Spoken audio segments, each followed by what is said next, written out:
The Little Mermaid is black. Quick, everyone, get the pitchforks because this is serious. Disney is desecrating yet another classic from our childhoods. How dare they turn this mermaid from the white nation, that is Denmark, and make her black?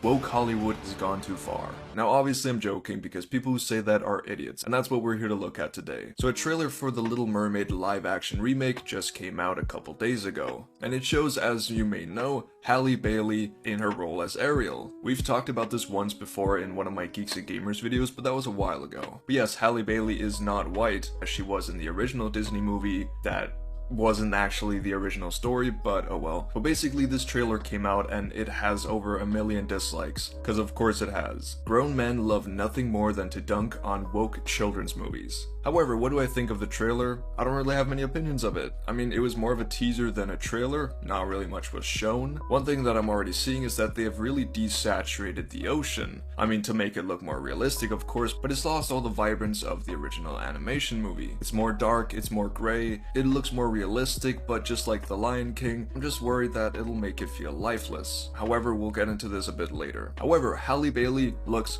perfect as Ariel. She has that innocent face, she has a lovely voice, and she has that curious look in her eyes, which Ariel needs. Her whole story is about curiosity and longing for something that she can't have. So yeah, I think Halle Bailey is perfect. And there's not really much else to say. This was a teaser for a live action remake of a Disney story. There's just really not much else to say. However, as with everything that comes out these days, there was pushback from the anti-wokes. And obviously some of the criticism is alright, such as the lack of vibrant colors. People say that it looks lifeless, and with the way that the Lion King remake went, it's natural. Some of the criticism is fine, I guess. Like, if you truly want to get mad at the fact that the vibrant colors aren't really there and that it looks dark and gray, then go ahead, I guess. But some people are getting really riled up over this, and it's a Disney movie. It's made for kids. I don't know why so many grown-ass men are so annoyed at this. However, there are also a lot of people who are just pure racist, and this is a problem, but it was also not very hard to predict. Now these are some of the replies I saw under the official Disney Twitter page when they revealed this trailer, and a lot of the comments were just talking about why they cast Halle Bailey, why she's black,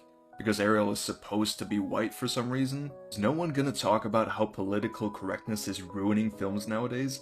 Ironically, it's kinda racist that she's black and not white, like she's meant to be. It's super offensive.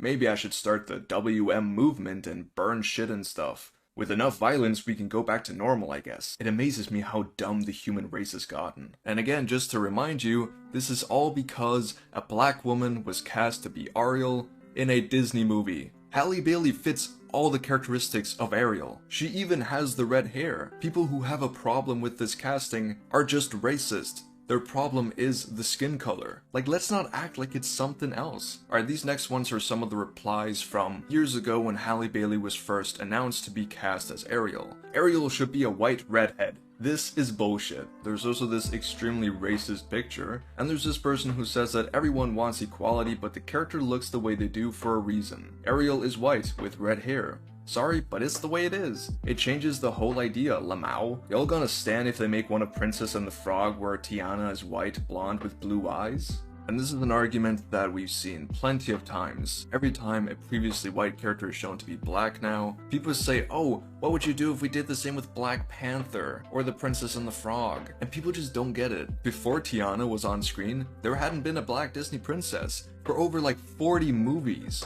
It's insane to think that recasting Ariel with Halle Bailey is the same as it would be as casting a white person as Tiana. Now of course not everyone is a raging reactionary. Most people are nice. Most people are either civil when they criticize this show or they just don't care. That's the thing, if this movie ends up being bad, I won't go after it. It's not made for me. If children around the world end up loving this movie, then that's what matters. I'm not saying adults can't like Disney movies, but before we start getting hateful and aggressive, just remember who these movies are made for. However, not everyone is an extremist, whether that being a reactionary or a commie like I am. But these things are still significant every time they happen, and they happen a lot. We saw with Kenobi, we saw with Rings of Power, we saw with House of the Dragon, and those are just the recent ones. Racist outrage in cinema and media in general is starting to become bolder. It's starting to happen way more often. often and we need to push back.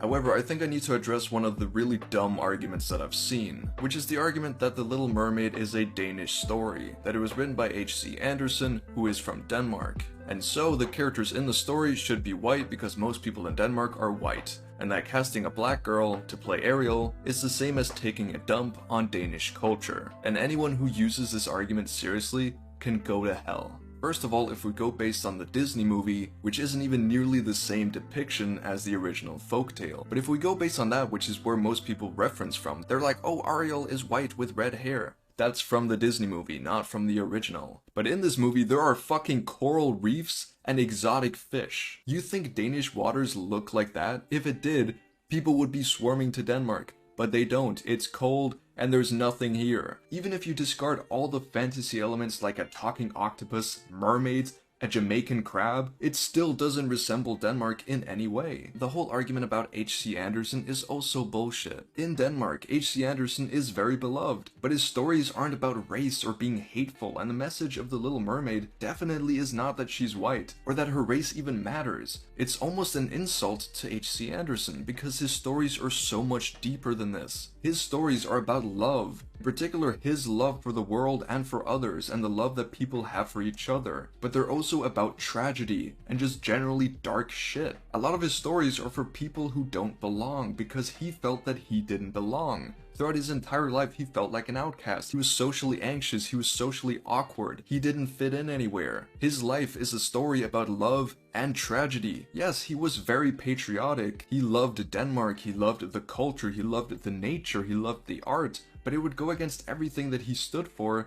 people to be this upset over the skin color of Ariel. Like, she's a mermaid! Skin color doesn't matter. So stop trying to use European culture and history as an excuse for your bigotry, because it's annoying and no one likes you. I can promise you no one in Denmark are going, oh, why is Ariel black? We don't like that. That's not our Little Mermaid. Like, no, people either don't care or they like the casting, because she looks like Ariel. And again, let me just emphasize that the Little Mermaid Disney movie is way different than the original story. The original one is brutal, written about his own tragic life. Ariel ends up committing suicide in it. This is not the Disney movie. The Disney movie doesn't have anything to do with Danish culture. It makes just as much sense for Ariel to be black than it does for her to be white. But also, this isn't about H.C. Andersen, and it isn't about us. It's about the children. Try to think about the effect this can have on children of color, seeing themselves as Disney princesses / princes, or heroes and heroines. I've seen a bunch of videos on TikTok and YouTube of little black girls reacting to this trailer, and it's so wholesome.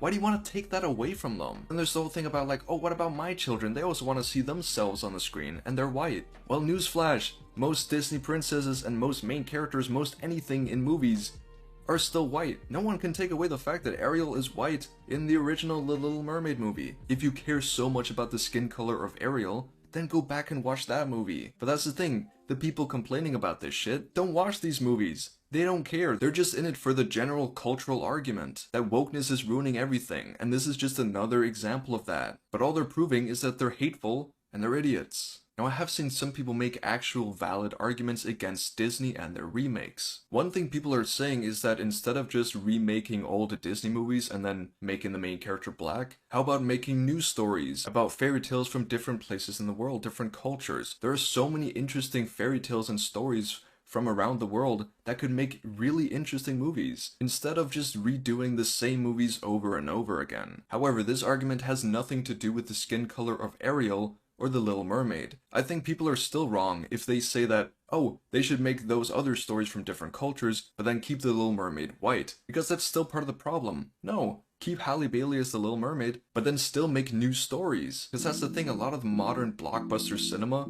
feels like it's losing its creativity. Old franchises are getting rebooted all the time. Old movies are getting remade. And especially Disney turning their old classic animation movies into these large-scale CGI but lifeless movies that no one really cares too much about. It's in a way defiling animation as an art form. Animation is so important, I don't know why people push for live action nowadays. Disney built itself on animation, and it feels like they're just defiling that history. It feels like they're just going for money, which is obviously what they're doing. Disney is a mega corporation. We've talked about this before. All they care about is making money. And despite what reactionaries say, woke equals money. Diversity equals more money. People like seeing that, so they want to watch it. Maybe not in YouTube comments, but like in the real world, that's the case. If Disney truly cared about inclusivity and diversity, they'd make more original stories from around the world, as well as adding diversity into these new remakes. Like, that's the thing, I'm not saying anything against Halle Bailey as Ariel. I still want that. This is just more a problem with Disney in general. Their movies are becoming worse, they're becoming more lifeless. But no one should take anything away from Halle Bailey as Ariel. She's a great casting for Ariel. And make no mistake, if this movie sucks, it will not be because it's woke. It'll be because it's a Disney remake. People act like diversity is a bad thing, but it's not. We need diversity in everything. It makes the world better if we all cooperate, if we don't have these petty battles. The world would be so much better if we could just watch a kids movie or a fantasy show and not care about the color of people's skins. And we've talked about these arguments that, oh, you wouldn't do the same for Mulan or Black Panther. And firstly, there's pieces of cinema where skin color is important. For example, historical pieces or stories where ethnicity, race, or culture is important, even for white people. You wouldn't make a movie about the founding fathers and then turn the founding fathers white, unless it's like a parody, because that wouldn't be historically accurate. You wouldn't make a movie about Chuck Norris and then make him black. It wouldn't make sense. However, casting a black woman to play Ariel in a Disney movie is not a problem, because first of all, the skin color doesn't matter to that story, and second of all, it's an attempt to set things right. Cinema throughout its history has always been white, male dominated. Most movies and TV shows have a plethora of white heroes and main characters and important characters in general, and not nearly as many people of color or from different ethnicities. Only in the past 10 years has there been an actual push to change this, to add more diversity. But even then, there are still way more white people in cinema, despite what people say. The Star Wars sequels has way more white men than any other social group. The same can be said for Kenobi. The main character is white. The same for the MCU. Despite this push for more women and more people of color or different cultures, there are still more white people in the MCU. The same thing can be said for the Rings of Power and the House of the Dragon. I think Halle Bailey is a perfect casting. And at the end of the day, she has red hair. So anyone who's saying they have a problem with her appearance, but anyways, that's all I have for today. I just wanted to give my takes on this situation and respond to some of the arguments that I've been seeing. However, what do you think? Are you interested in this movie? Will you be watching? Do you not care? And do you personally think that it's valid to be upset about the skin color of Ariel? Let me know down below. I also just quickly wanted to thank my Patreons, which includes our turf captain, Ben Joseph. The link to my Twitter and my Patreon is down below too. But other than that, I hope you all have a wonderful day. Stay safe and peace out.